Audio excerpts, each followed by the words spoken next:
Welcome back, everybody. Tico here, IQ Flipper on Instagram and YouTube.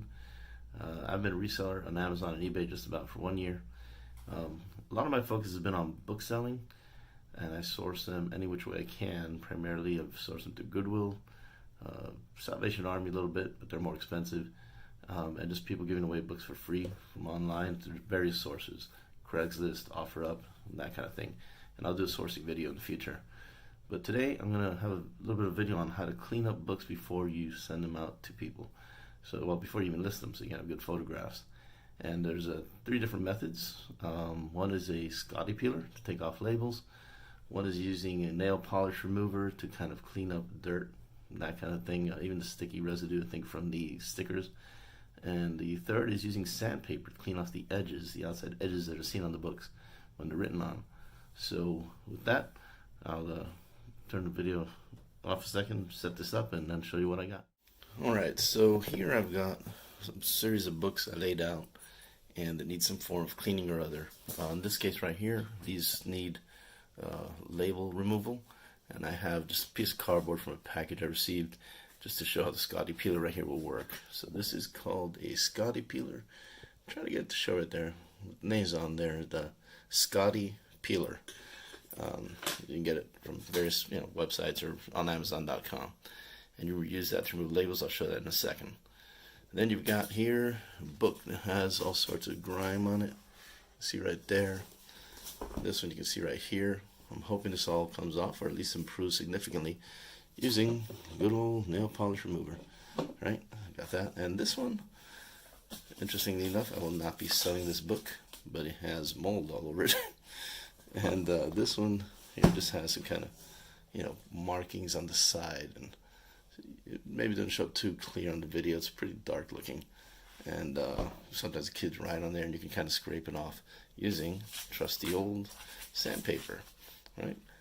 There's different thicknesses or gauges, I think they call it, recommended sandpaper, but that's the one I got. It was laying around the home. It worked fine for me. So with that, we'll get into it. Alright, so I'm going to begin with the label removal, again using this tool. And actually the package brings, when you buy it, at least from the group I bought it and most I'd seen, bring you several others. These are plastic. One more. There were no instructions on them. I don't know what these blue ones and what these 3 have a use for, because they don't really work good on the labels on the books and the packages. But really the only one of the package I've ever used, or of the group, is the one with metal. It is significantly sharp. You're not going to cut yourself just by going like this, but it's very sharp and can easily cut you. So if you see your sticker, your label, you just kind of start to squeeze it in there, and maybe that looks like a little started off already, but you kind of get the tip right in there, and the label just starts to come easily off without damaging the book. If you're careful, you can easily damage the book. Once I get to this kind of point here, if it doesn't keep sliding through, which this one is, I would start from another angle.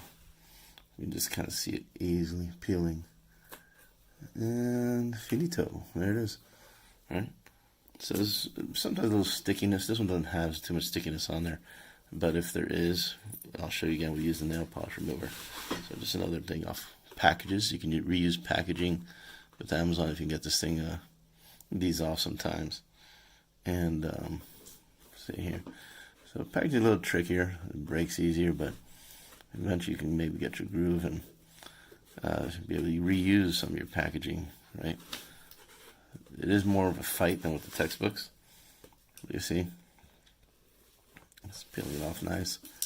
Get under there, whoops, and you can see it's not just ripping off, right? So I think you get the idea that. There you go. Yeah, it's coming off real nice. And this takes patience, especially with the textbooks. You're going to be selling those, right? So you want to make sure you don't just cleave into the book. Got one last book right here with like a million labels. I'm not going to do them all, but try to show one more time if I can get under it. Some of these labels, you see right there, I nicked the book. I'm not reselling this book anyway, so that's why I'm using it too for the demonstration. But you gotta be careful, obviously, not to nick the book. But I was started to say something slipped my mind. Yeah, next video. Who knows? But there you go. Just patiently get in there and you can take them off. This one's very sticky. All right. But that's how this works again. Will the name come out here clear?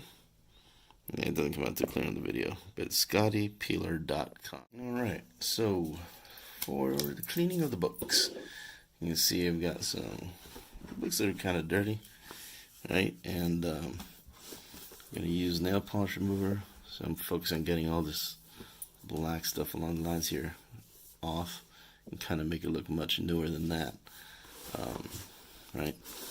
Again, all these are books I'm not thinking of selling at this time. But, you know, eventually you'd have to do it on ones you are, obviously, right? So you just got to be very careful. You don't use, by the way, nail polish remover on any kind of paperback book. This will just work for textbooks. And sometimes it doesn't work. But we'll see if there's a noticeable difference in this. All right. Elbow grease. And, let's see. Yeah. Yeah, this one's a little more, this book, you know, kind of grained in there, but, you know, Goodwill's, they mark up, by the way, not mark up, but they write the price. I think it looks a little clear. Well, you can see what I've taken off. They mark up the books with a price in like a Sharpie or something, and this takes it right off of textbooks, right? So it's a really good tool. Oh, shoot. I'm going to have to clean that. Wet my desk. See what it does to this, if anything. I don't know if it's going to damage the cover.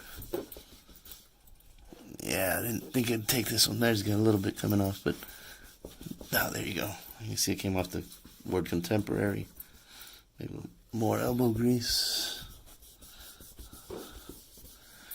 Yeah, so it's mixed results on this book, but it works real nice on textbooks. This is kind of a hard paperback type cover, so I'm able to do it on this one.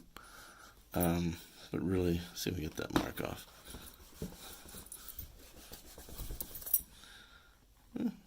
Better. But you can see it more on this one, the change. And this was really an old book thrown around everywhere. So, like, you know, in textbooks, you kind of tend to get off Goodwills. They clean up very nicely using this. And with that, we'll go on to the sandpaper. So here we've got, like I said earlier, we got the book here with the mold.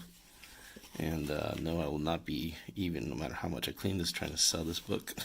I just don't try to sell anything clients may get bothered by, or, you know, that might lead to negative feedback. You want to avoid that, of course, and keep your oh gosh, what do you call it? Your metrics. Keep your metrics up. But here's sandpaper, and we'll just kind of see what it can do on this. All right.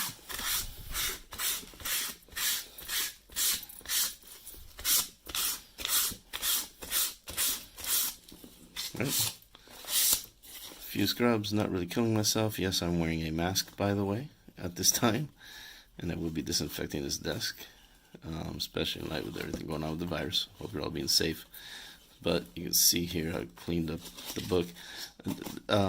Most textbooks don't take this change in color. And this is a very old book, and the pages kind of change color naturally anyway. If you want to get that, by the way, when you open the cover, I mean, you kind of have to open the cover. Just go ahead and make sure you reach those sections. So it's a nice way to make a book a little more presentable and make a potential customer, when you're looking online, pick yours over others. So see what we can do with this, right? Gonna see some marks there and see what it'll look like.